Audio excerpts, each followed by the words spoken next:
Welcome once again to Elixir Guide and friends. तो हम लोग आज डाटा इंटरप्रिटेशन का क्वेश्चंस देखेंगे। यह मैथमेटिक्स का ही एक हिस्सा है। देखो, डाटा इंटरप्रिटेशन में क्वेश्चंस कैसा रहेगा, आपको कुछ डायग्राम्स दिया रहेगा, कोई चार्ट दिया रहेगा। एग्जैक्टली अगर बात करें, कोई ग्राफ दिया रहेगा, जैसे कि बार ग्राफ हुआ या लाइन चार्ट हुआ या पाई चार्ट हुआ या कोई टेबल चार्ट हुआ। उसमें कुछ डेटा यानी इन्फॉर्मेशन दिया रहेगा। उसी इन्फॉर्मेशन के आधार पर आपसे कुछ सवाल पूछा जाएगा। ठीक है, तो हम लोग आज देखेंगे पाई चार्ट वाला डाटा इंटरप्रिटेशन का क्वेश्चन।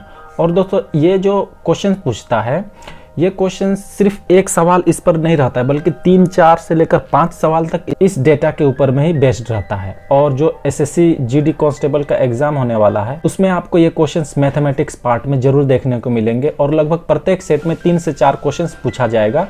ठीक है, जो डेटा इंटरप्रिटेशन के ऊपर में डिपेंड रहेगा। तो हम लोग आज पाई चार्ट को देखेंगे। तो चलो फिर आज का क्लास शुरू करते हैं।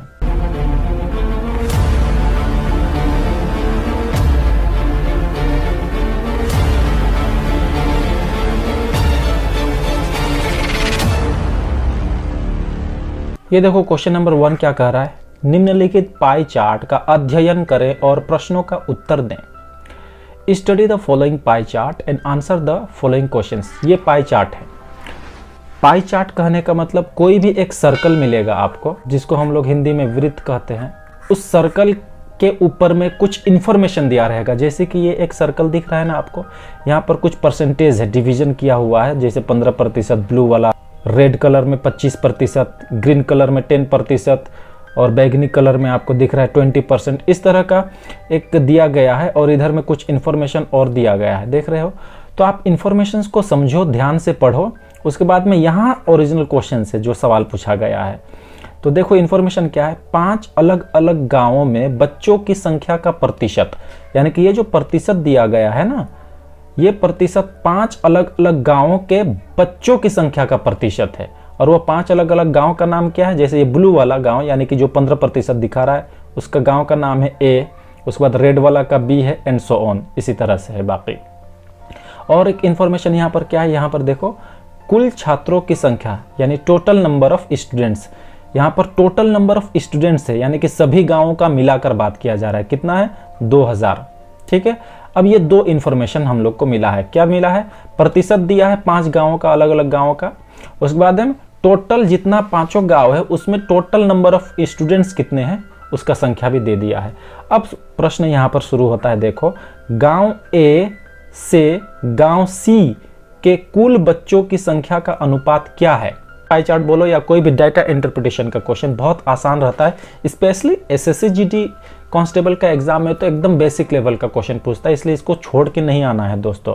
देखो, यहाँ बोल रहा है कि गांव ए कहने का मतलब कौन, ये वाला 15%, ये ए है। ठीक है, यहाँ लिख देते हैं, गांव ए से गांव सी के बच्चों की संख्या का अनुपात पूछ रहा है, तो ये सी यहाँ लिखा। अब इसके बच्चों की संख्या का अनुपात क्या होगा, तो यहाँ पर देखो, गांव ए में 15%, गांव सी कौन है, ये ग्रीन को दिखाने वाला, यानी कि 10%। इसमें बच्चों की संख्या, तो प्रतिशत में तो बच्चों की संख्या यही है जो ओरिजिनल यहाँ दिख रहा है, 15% और 10%। आप अगर जल्दी से आंसर तक आते हो तो इसी को ही आप रेशियो में कन्वर्ट कर दो। तो परसेंटेज से परसेंटेज खत्म हो गया, और 5 से ये कटेगा, 5 या 15, 5 दूना 10, तो यानी कि 3:2 करेक्ट आंसर होगा। Option C is the correct answer, 3:2, ये ऑप्शन सी। इतना आसान है, आपको रियल में निकालने का भी जरूरत नहीं कि ए गांव में कितने बच्चे हैं। वैसे अगर आप निकालने चाहोगे तब भी आंसर रेशियो में कट के उतना ही आ जाएगा, इसलिए निकालने का जरूरत नहीं है।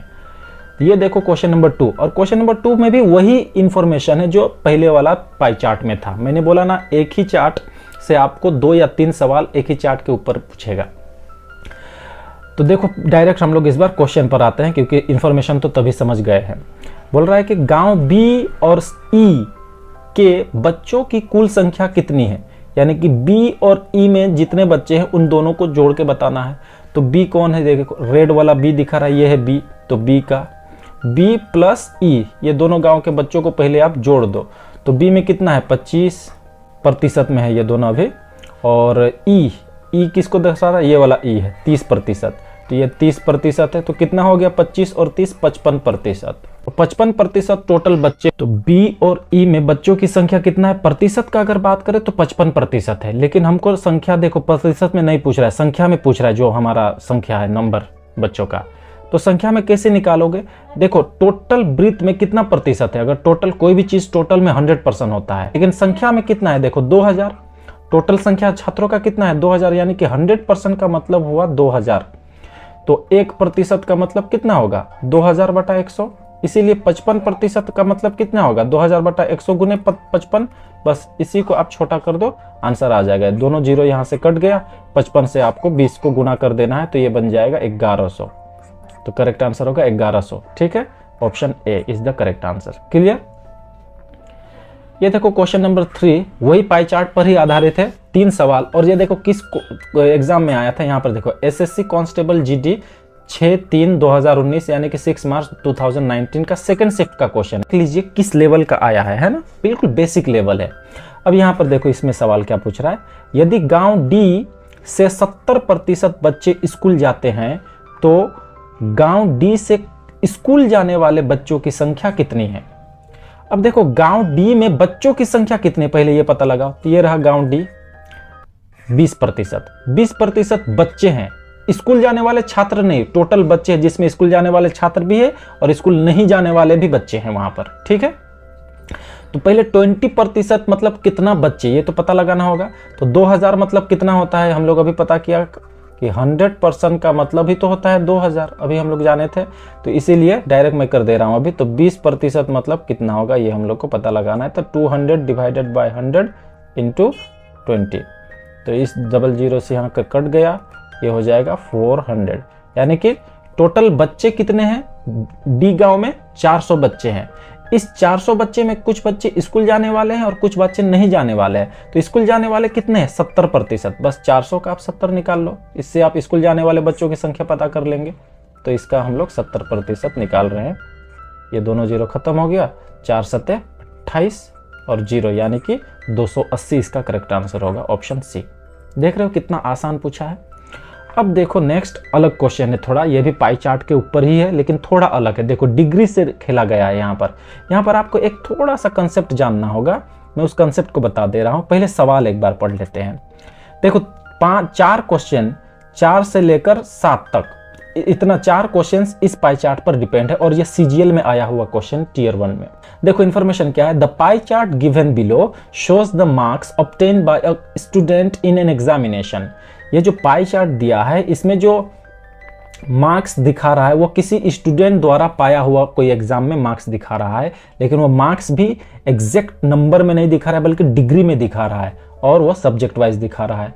If the total marks obtain by him in the examination were 540, 540, total marks कितना है? 540। और सब्जेक्ट कितने? 1 2 3 4 5, 5 सब्जेक्ट है, पांचों सब्जेक्ट का मिला के 540 मार्क्स पाया है वो total marks. Answer the questions given below based on this pie chart. इस पाई चार्ट पर आधारित जो क्वेश्चंस पूछा है यहाँ पर क्वेश्चन है, इसका उत्तर देना है हमें। इसमें देखो यहाँ पर परसेंटेज नहीं बल्कि डिग्री है। परसेंटेज में 100 खेल रहा था टोटल के लिए, तो डिग्री में टोटल के लिए जब भी डिग्री का बात आएगा टोटल, तो कोई भी वृत्त में, सर्कल में, कोई भी सर्कल में पूरा सर्कल का वैल्यू अगर डिग्री में बात करें तो 360 होता है। ये तो आप लोग जानते हैं, है ना, बेसिक इंफॉर्मेशन है, ये तो सभी को मालूम ही होगा। बस इतना मालूम होने से आपको डिग्री वाला क्वेश्चंस भी बनाने में इजी आप बना सकते हो। 360 डिग्री का मतलब क्या है बोलो तो, टोटल अगर बात करें तो 540 है, मार्क्स में 540 और डिग्री में 360 बोलेंगे। ये रिलेशन अब पता कर लिए, अब कोई भी क्वेश्चंस का जवाब हम लोग दे पाएंगे। अब सवाल में आते हैं, in which subject did the student obtain 105 marks. किस सब्जेक्ट में स्टूडेंट ने 105 मार्क्स पाया है। अब यहाँ पर मार्क्स का तो ब्यौरा दिया है लेकिन सब डिग्री में दिया है, अब यहाँ पर मार्क्स नंबर में दे दिया है। तो हमको तो एक बात पता चल गया है ना कि भाई 540 नंबर ही मतलब होता है डिग्री में 360, इसी से 105 का मतलब कितना होगा ये पता कर लेंगे। देखो यहाँ 540 marks is equal to 360 degree, ये किस में आएगा? डिग्री में आएगा ये ऑलवेज। तो फिर 105 का मतलब कितना होगा हमको ये पता करना है, तो इसलिए 105 का मतलब हो जाएगा 360 अपॉन 540 इंटू 105। बस इसको आप काटा काटी कीजिए, छोटा कीजिए, 18 से कटेगा 2 बार में, ये 18 से कटेगा 3 बार में, 3 8 24, 3 1 3, और ये 3 से कटेगा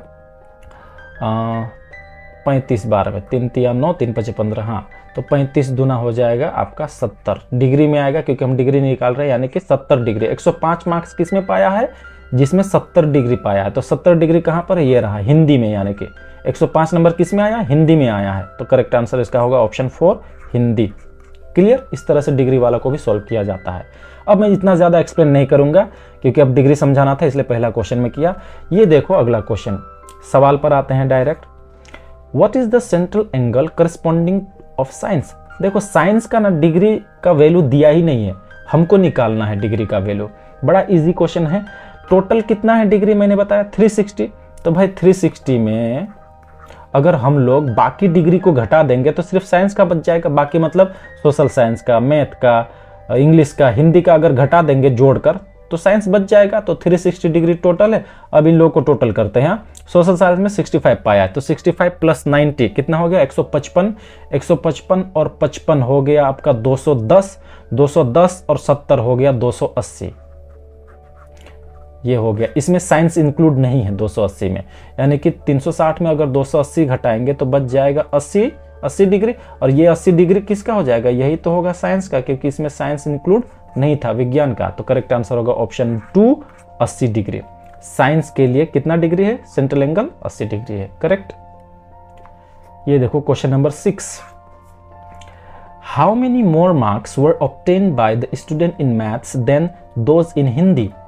बोल रहा है कि हिंदी से मैथ में कितना अधिक ज्यादा पाया है उस स्टूडेंट ने मार्क्स, यानी कि मैथ में ज्यादा पाया है हिंदी से और हिंदी में कम पाया है। तो पहले हिंदी और मैथ में पाया हुआ मार्क्स का डिफरेंस कितना ये देखते हैं। ये रहा मैथ 90 डिग्री और ये रहा हिंदी 70 डिग्री। कितना ज्यादा पाया है, मैथ में 20 डिग्री ज्यादा पाया है। तो बस 20 डिग्री का ही मतलब आप निकाल लो।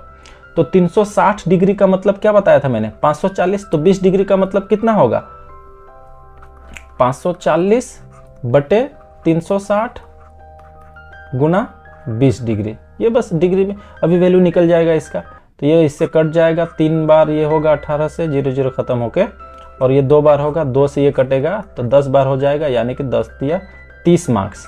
ठीक है, हम तो मार्क्स निकाल रहे हैं। तो ये हो जाएगा, मैथ में 30 मार्क्स ज्यादा आया है हिंदी से। तो ऑप्शन 1 इसका करेक्ट आंसर होगा 30। करेक्ट है। अब देखो ये क्वेश्चंस को, how many marks were obtain bye the student in science. Science में कितना पाया है, तो साइंस में अभी हम लोग थोड़ा देर पहले निकाले थे। देखो यहाँ पर साइंस में कितना, ये रहा साइंस में कितना पाया था, साइंस का 80 डिग्री पाया था ना। बस 80 डिग्री का वैल्यू निकालो। बार बार आपको 80 निकालने का जरूरत नहीं है, एक बार निकाल दिया बस उसी को आप चेक कर सकते हो, क्योंकि एक ही डेटा इंटरप्रिटेशन में कई क्वेश्चंस पूछेगा ना। तो यहाँ पर कितना डिग्री है, 80 डिग्री यहाँ पर है। तो बस 80 डिग्री का वैल्यू आप निकाल लो। अभी तो हम लोग पता किए थे ना कि 80 डिग्री का वैल्यू कैसे निकालोगे। तो 360 डिग्री का वैल्यू कितना था, 540 था। तो 80 डिग्री का निकालना है तो 540 बटा 360 गुने 80 कर दो भाई। ये इससे कट जाएगा, ये 3 बार हो जाएगा, ये 2 बार, ये 2 से फिर से कटेगा, 40 हो जाएगा। और यहाँ पर 3 और 40 को आप गुना कर दो तो 120। ये होगा 120। ऑप्शन 2 करेक्ट आंसर होगा 120। करेक्ट है। तो देखो समझ में आया, हम लोगों ने पाई चार्ट को लेकर DI का यानी कि डेटा इंटरप्रिटेशन का क्वेश्चंस को हम लोगों ने किया। उम्मीद है आप लोग समझे होंगे।